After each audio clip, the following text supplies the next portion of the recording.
Hello, welcome to this week's Turf Tips. I'm Todd Hicks from the Turfgrass Pathology Group. This week the weather looks like we're going to have one final day of warm temperatures today on Friday.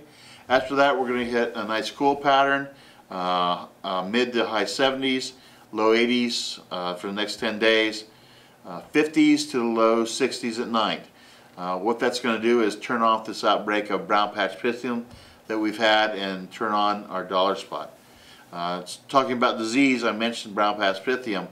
We've been getting lots of calls, we've been seeing lots of stuff in the field with outbreaks of brown patch and pythium. Most of it though has been brown patch. A lot of people are misdiagnosing. The brown patch looks a heck of a lot like pythium this time of year, and it's very uncharacteristic to see brown patch this time of year, especially at this high levels. So make sure you know what you're looking at before you make that expensive application. Again, dollar spot, it seems to have been with us all summer long at varying degrees of intensity. Look for it to start ramping up for this fall period this week with these the 70s and the low 80s degrees with the 60s at night. That's absolutely perfect. Gives us great great periods of dew and guttation water in the morning for mycelium. With that, we have a special guest this morning, Mr. Joe Rimelspach, rolling into my right. Good morning. I'm Joe Rimelspach, and I want to make a few comments as a follow-up from Todd's talking about brown patch and pythium. This week I received several calls and samples, especially from high-cut areas, mainly athletic fields, where people were concerned about the poor results when they put down their pythium material. In a couple cases this involved Subdue, which is kind of the standard pythium fungicide. In both cases, they were having very poor results.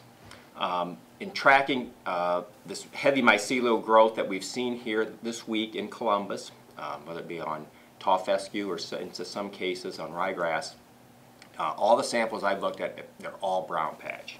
However, I do want to say that me just looking at the pythium, or the mycelium in the morning, you could not distinguish if it was pythium or brown patch. They looked almost identical. White, fluffy, gray mycelium.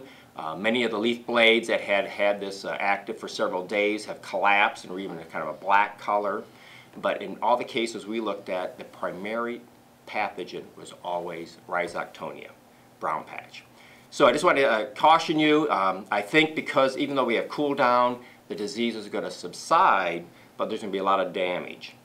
So until we get recovery on the turf and regrowth with these cooler temperatures, you may have a kind of a chronic case of a problem. As far as fungicides, the way to address it, if you think you may have a combination, use a product that will work on both.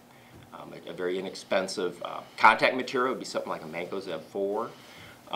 If you can afford it or you want something more longer lasting, one of the strobilurin ureas will work quite well also.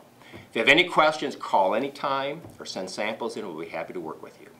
Take care and have a great weekend. Goodbye.